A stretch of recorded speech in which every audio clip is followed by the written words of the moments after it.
주님께서 여러분과 함께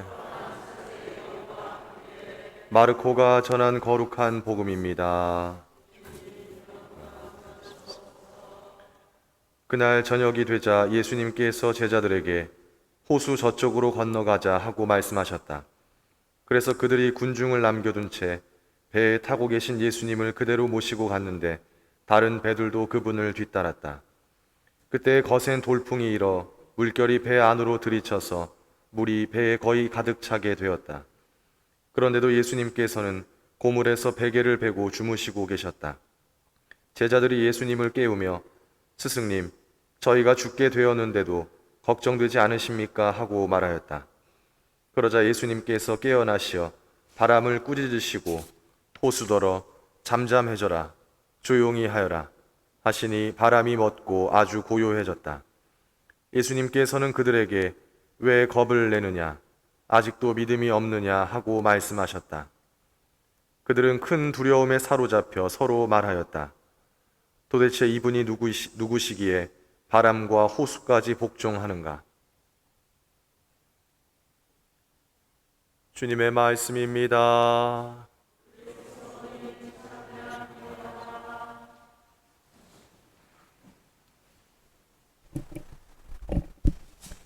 네, 신미 예수님. 네, 한 주간 동안 잘 지내셨나요? 예, 거리두기가 또 2주 연장이 되어서 또 이렇게 구역별로 미사 드리는 것도 2주 더 연장 되게 되었습니다. 그래서 빨리 지나갔으면 좋겠는데, 근데 요즘에 또 괜찮아지는 것 같은 그런 좋은 소식들도 많이 들리고 있으니까 또 우리가 마음을 모아서 또 고생하시는 많은 분들 기억하면서 이 어려움들 잘 이겨내면 좋겠습니다.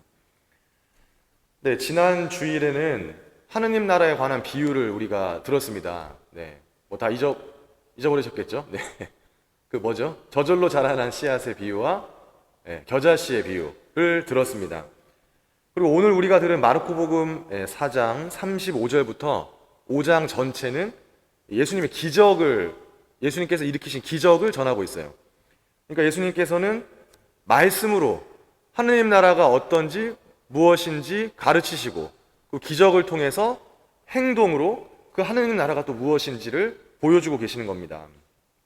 하느님께서 언제나 우리 안에서 일하고 계심을 직접 체험하게 해주시고 계십니다. 그런데 오늘 제자들은 매서운 풍랑 앞에서 두려움에 휩싸이죠. 그 두려움은 그들이 이런 믿음이 없다는 것을 스스로 드러내고 있는 것입니다. 과연 이 믿음만으로 재난과 재해를 우리가 이겨낼 수 있는 것인가? 이 믿음이 무엇인가? 라는 생각을 해보게 됩니다. 예수님께서 말씀하시죠. 왜 겁을 내느냐? 아직도 믿음이 없느냐? 라고 말씀하십니다. 이 제자들의 믿음 없음을 좀 꾸짖고 계시는 건데요.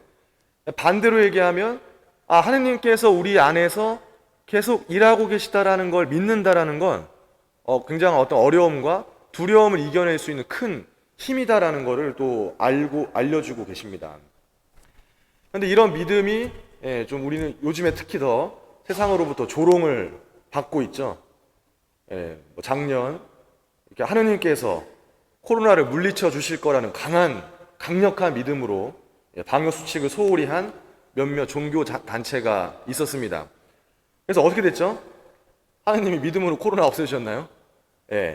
그들은 집단 감염의 원천이 되었어요. 그러니까 어떻게 이 믿지 않는 사람들로부터 이 믿음이 조롱당하는 겁니다. 그거 봐라, 무슨 하느님 믿는다고 하느님이 코로나 없애주시냐, 이렇게 돼버린 거예요.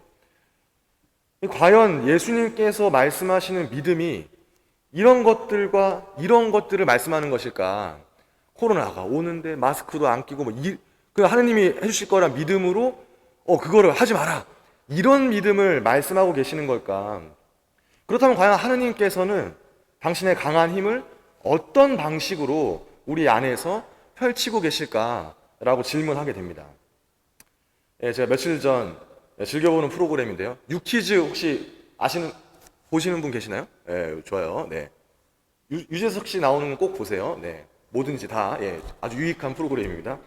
이렇게 게스트를 이렇게 초대해서 이렇게 인터뷰하고 토크하고 이렇게 퀴즈를 푸는 프로그램인데요. 요번에 이 수단에서 한국으로 와서 의사가 된 토마스 타반 아콧이라는 선생님이 출연을 했습니다. 이 청년은 이태석 신부님이 수단에 계실 때 그분의 제자였고, 그래서 이태석 신부님이 원래 2명이 넘어왔는데 이 2명의 청년을 한국으로 데리고 와서 이들이 의사가 될 수 있도록 도움을 준 겁니다. 이태석 신부님 잘 아시죠? 뭐 어떤 일을 하셨고, 뭐 너무나 저도 언제나 이 신부님 뵐 때마다 저 스스로도 많이 부끄러워지는데요. 이 신부님께서 어떻게 수단에서 그런 많은 일들을 하셨을까? 정말 기적과 같은 일이라는 생각이 듭니다. 그러니까 하느님께서 함께 일하시고 계시다는 강한 믿음, 이 믿음으로 이 신부님께서는 그 많은 일들을 하시지 않았을까라고 감히 추측해 볼 뿐입니다. 제가 이태석 신부님의 생애도 놀랍지만 이번에 또 보면서 더욱더 놀라웠던 것은 죄송합니다. 이 이태석 신부님이 돌아가신 이후에 그분의 제자가 한국에 와서 의사가 된 그 의사 국가고시까지 다 통과하고 전공의 과정을 하고 있답니다. 이 의사가 된 이 놀라운 이 일을 보면서 이태석 신부님이라고 하는 영웅적인 인물이죠. 그분이 수단과 이 세상을 떠나신 후에도 하느님께서는 줄곧 그들과 함께 그곳에서 일하고 계셨다라는 생각을 하게 되었습니다. 이런 하느님의 모습을 오늘 제 일독서에서 굉장히 잘 이야기해주고 있는 것 같아요. 욥기를 들으셨는데요. 오늘 부분은 욥이 자신이 당한 고통이 부당하다고 여기면서 자신을 의인이라고 생각하고 또 이 생각을 반박하는 욥의 3명의 친구들이 있죠. 그들의 논쟁 뒤에 나오는 마지막 부분에 나오는 주님의 말씀입니다.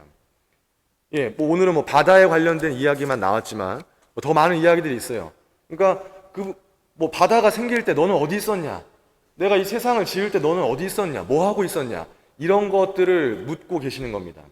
그러니까 하느님께서는 언제나 내가 보고 있는 것, 내가 듣고 있는 것, 생각하는 것 이상에서 일하시는 분이라는 사실을 이 욥기를 통해서 또 우리가 알아볼 수 있겠습니다. 이태석 신부님께서 세상에 살아계실 때에 그 수단에서 했던 그 수많은 놀라운 일들을 그 시간만 우리가 본다면 신부님 대단하고 정말 하느님의 크신 힘도 대단하다라고 감탄하면서 끝낼지도 모르겠습니다. 그러나 신부님께서 수단과 세상을 떠나신 후에도 그 자리에 계속해서 희망의 씨앗이 자라고 있다라는 그 사실을 보면서 더 큰 이 말과 생각으로 가늠할 수 없는 하느님을 만나게 됩니다. 이 같은 하느님의 현존을, 하느님의 함께 하심을, 하느님께서 일하고 계심을 보면서 찬양하지 않을 수가 없겠죠. 바로 우리가 믿음을 체험하는 순간입니다. 눈앞에서 하느님을 체험한 제자들이 이렇게 말하고 있습니다. 그들은 큰 두려움에 사로잡혀 서로 말하였다. 도대체 이분이 누구시기에 바람과 호수까지 복종하는가? 이 두려움은 하느님을 체험한 이들의 하느님을 향한 경외심입니다. 경외라는 말 좀 들어보셨죠? 하느님이 어떤 분이신지를 알게 된 사람들의 마음 안에 일어나는 상태입니다. 하느님 보고 막 무서워서 덜덜 떠는 이런 것이 아니고, 하느님은 이렇게 함께 하시는구나, 이렇게 우리 안에서 일하시는구나, 그런 분이시구나라는 것을 체험한 이들 마음 안에 일어나는 상태가 바로 경외심입니다. 우리는 삶의 여러 순간 혹은 보고 들은 것들을 통해서 바로 그 하느님을 만나게 되죠. 내가 그 믿음에 대한 뭐라고 해야 될까요? 직접적인 체험이 없더라도 제가 아까 소개시켜드렸던 이태석 신부님과 또 그분의 제자인 토마스 아반타콧 이 선생님의 경우를 보면서 하느님 이렇게 일하고 계시는구나, 하느님은 이렇게 함께하고 계시는구나 하는 걸 우리는 믿음을 체험하게 됩니다. 곧 그 믿음을 체험하는 그 순간에 우리는 하느님의 현존, 하느님의 함께하심을 체험하는 것입니다. 하느님의 현존, 또 그분이 우리 안에서 일하고 계시다는 사실을 믿고 오늘도 이 두려움을 이겨내시기를 축원하겠습니다. 잠시 묵상하겠습니다.